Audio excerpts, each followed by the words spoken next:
Hello friends, स्वागत है आप लोगों को मास्टर की वीडियो में। तो फ्रेंड्स, आज के वीडियो में हम सब बात करें भाई से फ्रेंड्स, जो हम सब वाईफाई वाले फ्रेंड्स, जैसे कि मान लीजिए उनके 20 Mbps का वाईफाई बा तो पूरा 20 Mbps स्पीड ना चले। जैसे मान लीजिए उनका 50 Mbps का वाईफाई बा तो पूरा 50 Mbps का स्पीड ना चले। फ्रेंड्स, वो काहे ना चले फ्रेंड्स, होता है स्पीड आके पर कम से कम स्पीड बढ़ा सकते हैं फ्रेंड्स। उस सबके बारे में फ्रेंड्स वीडियो में बात करेगा भाई साहब। फ्रेंड्स, अब आप लोग जाने को फ्रेंड्स वीडियो को तक जरूर तक हम चलिए वीडियो कम से स्टार्ट करिएगा। फ्रेंड्स, हमें सबसे मेन खिला बाटे फ्रेंड्स बाइट्स के या बीट्स के। बाइट्स मतलब BYTES बाइट्स, और बीट्स मतलब BITS। अब जैसे कि friends 1024 KB equal to 1 MB होखेला, 1024 MB इक्वल टू 1 GB होखेला, 1024 GB इक्वल टू 1 TB होखेला। वैसे ही फ्रेंड्स आप लोग 8 BITS बिट्स जो है तो 1 बाइट हो जाला friends. 8 bits equal to 1 bytes. तो उसमें फ्रेंड्स हम से इंटरनेट की स्पीड ना करनी सब फ्रेंड्स, उ ना करनी सब बिट्स में BITS। अगर हम से फाइल के कुछ भी फाइल के साइज रहला फ्रेंड्स, साइज हम से ना पाला फ्रेंड्स बाइट्स BYTES। फ्रेंड्स, जो बीट्स बाटे फ्रेंड्स, बीट्स के हम से लिखे सब फ्रेंड्स स्मॉल बी से डिनोट करनी सब। और जो बाइट बाटे ओकरा के फ्रेंड्स हम डिनोट करनी सब कैपिटल बी से। जैसे कि मान ली फ्रेंड्स मेगा बिट बाटे तो कैपिटल M स्मॉल बी लिखे सब। और जैसे कि मान ली फ्रेंड्स कोनो फाइल बाटे मेगा बाइट्स में तो कैपिटल M कैपिटल B, यानी कि MB एगो MB होकर कैपिटल M स्मॉल b, एगो MB होकर कैपिटल M कैपिटल B। यानी कि फ्रेंड्स जो कैपिटल B बाटे ओका मतलब पूरा बाइट्स, और जो स्मॉल b बाटे फ्रेंड्स ओका मतलब हो गया बीट्स।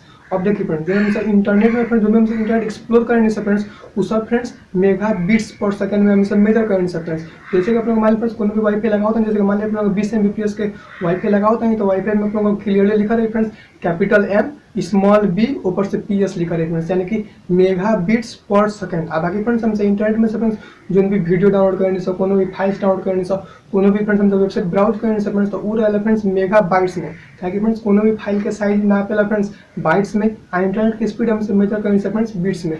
अब वैसे आप लोगों ने देखा फ्रेंड्स 20 Mbps का जो वाईफाई बाटे फ्रेंड्स, उनमें फ्रेंड्स सिंपली अगर आप लोग कंटिन्यूसली डाउनलोड करें फ्रेंड्स तो 20 डिवाइडेड बाई 8 कर दें, यानी कि 2 पॉइंट समथिंग Mbps के फ्रेंड्स हमसे स्पीड में चले वाला। तो वो करके फ्रेंड्स हमने सिंपली फ्रेंड्स इंटरनेट की स्पीड और फाइल के साइज के स्पीड पर हमसे नापे नहीं। अब जैसे कि मान लीजिए फ्रेंड्स हमसे इंटरनेट की स्पीड बाटे फ्रेंड्स 20 मेगा बिट्स पर सेकेंड, यानी कि फ्रेंड्स 20 Mbps का हमसे वाईफाई बाटे। तो ओकरा बाद फ्रेंड्स मान लीजिए आप लोग कोनो 20 MB के फाइल डाउनलोड कर देते हैं तो 1 सेकंड में नहीं डाउनलोड हो जाला फ्रेंड्स। ताकि जो हम सब फाइल डाउनलोड करते हैं फ्रेंड्स, वो फाइल के जो साइज बाटे वो साइज रहला मेगा बाइट्स पर सेकंड में ओकर स्पीड में रहे। बाकी फ्रेंड्स हम सब इंटरनेट स्पीड कथी बा मेगा बिट्स में, यानी कि सिंपली हम सब फ्रेंड्स 20 Mbps वाईफाई बा तो 20 डिवाइडेड बाई 8 कर दें सब फ्रेंड्स। तो बाद हम सब इंटरनेट की स्पीड आ रही फ्रेंड्स 2 पॉइंट समथिंग Mbps, वो MB यानी कि मेगा बाइट्स पर सेकंड। और मान लीजिए फ्रेंड्स हम सब 20 MB के फाइल बाटे तो हमसे करेंगे फ्रेंड्स अप्रोप्रिएटली 8 से 10 सेकंड फ्रेंड्स लगे फाइल डाउनलोड करे के लगी। तो वो करके फ्रेंड्स 20 Mbps के वाईफाई में अगर आप लोगों ने 20 MB के फाइल डाउनलोड करता नहीं तो 8 से 10 सेकंड के टाइम में आप लोगों को टोटल कंज्यूम कर लेवे वाला बा।